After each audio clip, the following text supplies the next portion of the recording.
ఈరోజు ఇక్కడ పండగ వాతావరణం జరుగుతుంది. మీరు చూసారంటే విపరీతమైన జనం, సుమారుగా 1000 మంది ఉన్నారు ఇక్కడ. ఈ రోడ్డు సుమారుగా 40 సంవత్సరాలుగా ఈ రోడ్డు సమస్య ఉంది. ఇక్కడ ఏదైనా ఒక యాక్సిడెంట్ జరిగినా కూడా ఇక్కడి నుంచి మనం పోలేము. ఇది జంగాలపల్లి నుంచి కనికాపురం వరకు రోడ్డు చాలా దారుణంగా ఉంది. దీన్ని 40 సంవత్సరాలుగా ఇక్కడ ఉండే స్థానిక గ్రామాలందరూ కూడా రిక్వెస్ట్ చేస్తే కూడా గత ప్రభుత్వం దీన్ని ఎక్కడ కూడా పట్టించుకోలేదు. మన ప్రభుత్వం వస్తానే దీని గురించి రిక్వెస్ట్ చేస్తే ఫస్ట్ రోడ్డు దీన్నే మనం పెట్టాము. దీనికి 74 లక్షలు శాంక్షన్ అయింది. ఇది జంగాలపల్లి నుంచి కనికాపురం వరకు బీటీ రోడ్ వేసాము. రోడ్డు బ్రహ్మాండంగా ఉంది. ఇప్పుడు పిల్లలకి స్కూల్కి పోవాలన్నా, ఇక్కడ ఏదైనా ఆసుపత్రికి పోవాలన్నా కూడా రోడ్డు బ్రహ్మాండంగా ఉంది. కాబట్టి ఇక్కడ ఏ సమస్య లేకుండా ప్రజలు ఆనందంగా ఉంటారని చెప్పేసి నేను ఎక్స్పెక్ట్ చేస్తున్నాను. ఇక్కడికి వస్తే అందరూ కూడా మన ప్రభుత్వాన్ని ఎంత ఆదరిస్తున్నారని చెప్పేసి జనాలు చూస్తేనే మనకు తెలుస్తుంది.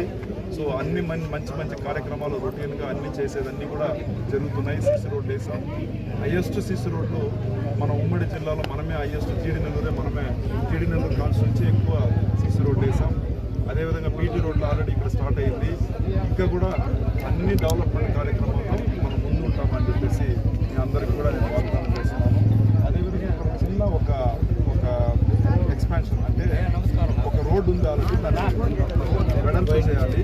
అది కూడా నా దృష్టికి తీసుకొచ్చాము. దాన్ని కూడా సీసీ రోడ్డు ఇమీడియట్గా వెడల్పు చేసి ఈ రోడ్డుతో కనెక్ట్ చేస్తాము.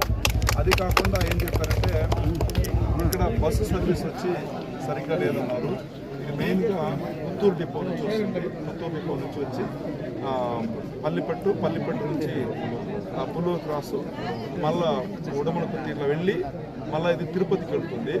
ఇందులో వాళ్ళు 2 గంటలకి సర్వీస్ వస్తుంది. సో కాబట్టి ఇక్కడ ఉండే వాళ్ళందరూ కూడా స్థానిక ప్రజలంతా ఏం అడిగారంటే తెల్లారితో ఒక సర్వీసు, సాయంత్రం ఒక సర్వీస్ ఉంటే పిల్లలకి చాలా యూస్ఫుల్గా ఉంటుంది, స్కూల్కి పోయే పిల్లలకి అని చెప్పారు.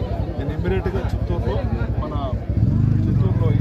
డిఎం గారికి ఆల్రెడీ ఫోన్ చేసి దాన్ని కూడా రూపశ్రీ మేడం ఫోన్ చేసి ఇమ్మీడియట్గా దాన్ని సాల్వ్ చేయమని చెప్పాను.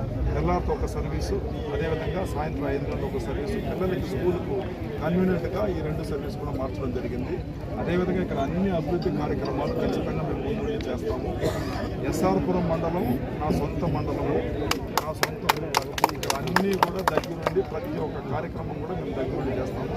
అదేవిధంగా మన ముస్లిం సోదరులు కూడా అడిగారు, వాళ్ళు పెళ్లి చేసుకోవాలంటే ఇక్కడ పక్కన జంగాలపల్లిలో మన ముస్లిం సోదరులు అడిగారు, వాళ్ళకి షాదీ మహల్ కావాలంట. ఖచ్చితంగా దీన్ని కలెక్టర్ గారి దృష్టికి తీసుకెళ్ళి ఖచ్చితంగా వాళ్ళకి షాదీ మహల్ కూడా నేను కట్టిస్తాను.